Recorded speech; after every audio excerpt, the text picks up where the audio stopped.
சத்தியமான விரதம், சத்தியமான விரதம் நிச்சயம் நம்மை காக்கும். சத்தியமான விரதம் நிச்சயம் நம்மை காக்கும்.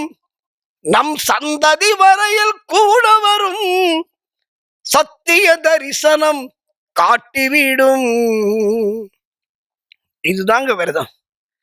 நீ ஒரு வாட்டி விரதம் இருந்துட்டோம் அப்படின்னு சொன்னா, நல்ல ஒரு முறையான விரதம் ஐயப்பனுக்காக இருந்தோம்னா, இந்த விரதம் ஒன்ன மட்டும் காப்பாத்தாது. இதுதான் அந்த விரதத்திலே கிளைமாக்ஸ், முக்கியமான விஷயம். உன்னுடைய மனைவி, உன்னுடைய குழந்தைகள், அவனுக்கு பிறக்கிற குழந்தை, பேரன், பேத்தி, பேத்திக்கு பேத்தி, பேரனுக்கு பேரன், 27 தலைமுறையை நீ இருக்கிற விரதம் காக்கும். அதான் தான் நான் சாமிமார்கள்ட்ட பணிவோடு கேட்டுக்கொள்கிறேன். ஏதோ இந்த 15 நாள் விரதம் இருக்கும், சில கம்பல்ஷன், எங்க ஆபீஸ்ல தான் இருக்க முடியும், 10 நாள் தான் இருக்க முடியும், 7 நாள் தான் இருக்க முடியும் அப்படின்னு இருந்ததுன்னா, தயவு செய்து ஒன்னே ஒண்ணு பண்ணுங்க. அதுக்கு நான் ஒரு டிப்ஸ் எங்க குருசாமிங்கெல்லாம் சொல்லியிருக்காங்க. என்ன அப்படின்னா, கார்த்திகை 1ஆம் தேதி நீங்க விரதத்தை ஆரம்பிச்சிருங்க. ஆரம்பிச்சுட்டு கார்த்திகை 1ஆம் தேதி மாலை போடாம, அதாவது இப்போ நான் இதை சொல்லக்கூடாது, மாலை போடாம இருங்கன்னு நான் சொல்லக்கூடாது.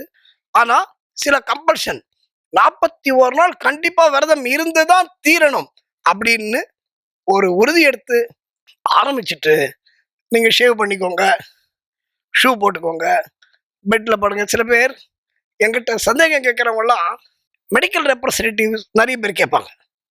இந்த மெடிக்கல் ரெப்ரசன்டேட்டிவ்ஸ் பார்த்தீங்கன்னா, அவங்க ஒரு ஃபுல் காஸ்டியூம்ல தான் இருக்கணும். அப்பதான் டாக்டர் அவங்கள பார்ப்பாங்க. ஒரு ஷூ போட்டுக்கணும், ஒரு டை கட்டிக்கணும், இன் பண்ணிக்கணும், பெல்ட் போட்டுக்கணும். நிறைய ஊருக்கு போக வேண்டியிருக்கும், நிறைய லாட்ஜில் தங்க வேண்டியிருக்கும், நிறைய ஹோட்டல்ஸில் தங்க வேண்டியிருக்கும், கண்டதை சாப்பிட வேண்டியிருக்கும்.